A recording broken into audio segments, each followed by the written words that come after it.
Halo teman-teman, nama saya Natasha Baptista dari kelas 10 animasi 1 dan sekarang saya ingin menjelaskan mengenai teks eksposisi tentang ekonomi pertanian di Indonesia.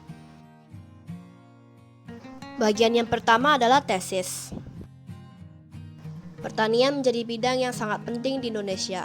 Pertanian memiliki peran dalam memenuhi kehidupan masyarakat Indonesia. Namun, sebagian besar petani di Indonesia kesusahan dalam memenuhi kebutuhan ekonominya sendiri.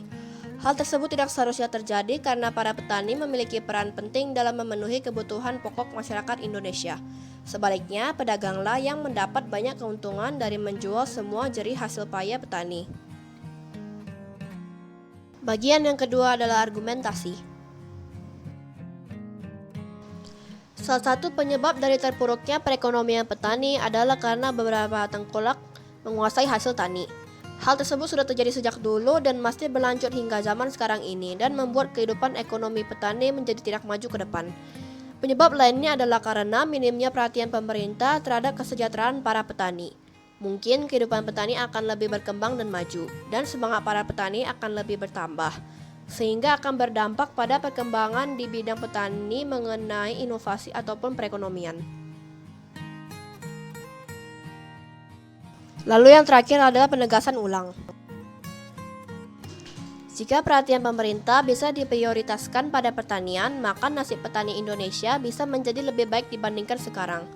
Namun, pada kenyataannya, pemerintah lebih fokus terhadap bidang usaha lain yang bukan merupakan kekayaan tanah air Indonesia. Apabila pertanian di negara-negara maju lainnya mengalami perkembangan cepat dibandingkan Indonesia yang membuat negara-negara tersebut memiliki petani-petani yang kehidupan ekonominya lebih sejahtera. Sekarang saya akan menjelaskan mengenai struktur teks eksposisi.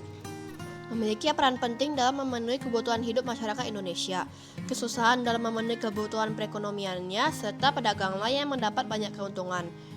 Ketiga kalimat ini merupakan salah satu bentuk opini dalam tesis. Hadiri beberapa tengkulak yang menguasai hasil tani membuat kehidupan ekonomi petani tidak maju, minimnya perhatian pemerintah, serta berdampak pada perkembangan bidang pertanian. Keempat kalimat ini merupakan argumentasi ataupun fakta yang tidak dapat dipungkiri. Maka nasib petani Indonesia akan menjadi lebih baik, lebih fokus pada bidang usaha lain, serta pertanian negara-negara lain mengalami perkembangan yang cepat. Hal ini merupakan hal-hal yang kembali ditegaskan ulang dalam penegasan ulang. Seperti yang kita ketahui, fakta merupakan sesuatu yang tidak dapat diganggu-gugat, sedangkan opini merupakan suara, pendapat, maupun pandangan seseorang mengenai sesuatu. Fakta bersifat objektif, sedangkan opini bersifat subjektif. Demikian penjelasan saya mengenai teks eksposisi. Terima kasih atas perhatiannya dan waktu. Sampai jumpa.